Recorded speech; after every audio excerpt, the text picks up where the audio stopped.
When I was a kid, I always wanted to learn to fly.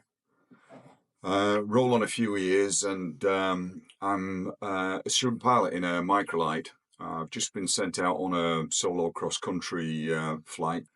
So while I'm out there, I think, yeah, it'd be good just to practice an engine failure. What happens if the engine fails? I mean, we were shown how to do these in training, but I thought I'd give it a go anyway.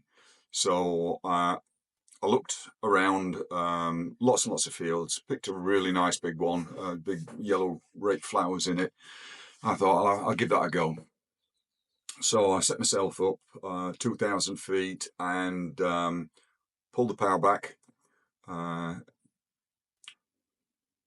Everything's working out okay. I line up on the field. We're always told recover at 500 feet. You obviously don't want to land. But anyway, down I go, and it's going pretty well.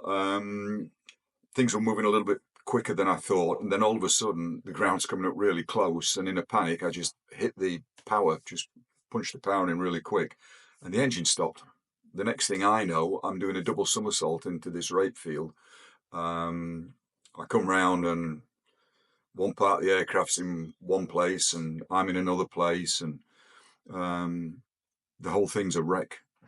Anyway, try to get up and walk out the field, but fall over. Anyway, I do manage to struggle out to I found a farm not far away, about a half mile away. I really struggled to get there, really hurting.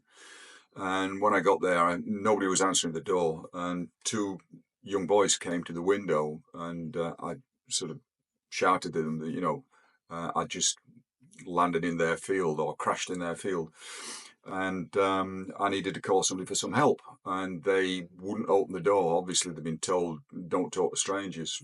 Good thing. But anyway, they did say that there was another farm building just further up the road. Go and try it there. So I limped up about another half a mile to another farm, knocked on the door. A gentleman came first, asked me what had happened, told him, brought his wife. His wife was a lovely lady. She was a retired nurse.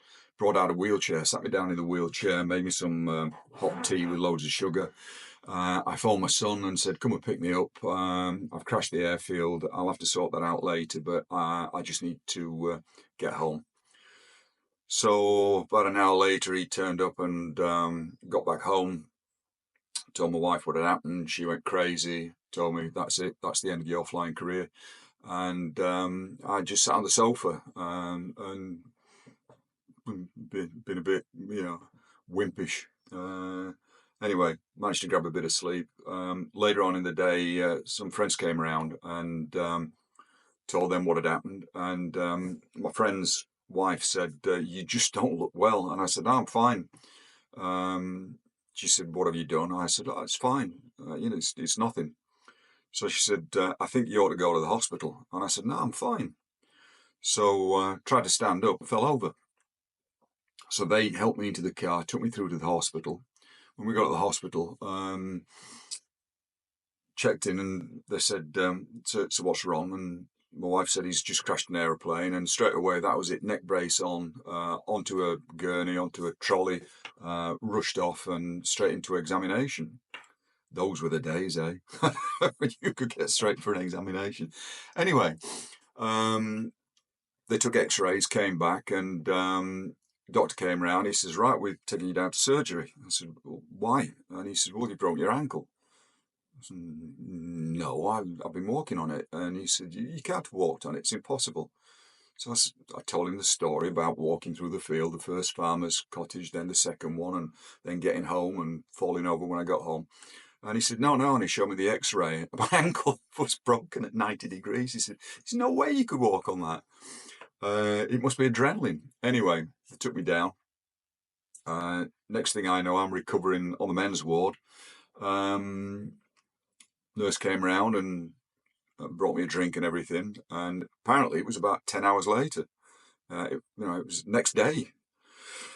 And they said, well, you've been out a long time. They tried to fix it the first time with some wire and it didn't work. So then they put 2 titanium screws in it. Doctor came round and said, I'm afraid you'll never walk properly again. You'll always walk with a limp. and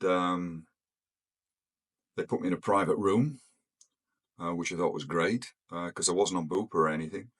And physio came around a few days later, and I told him the story. The doctor says, "I'll never walk again properly," and he says, "It's up to you." So I said, "What do you mean?"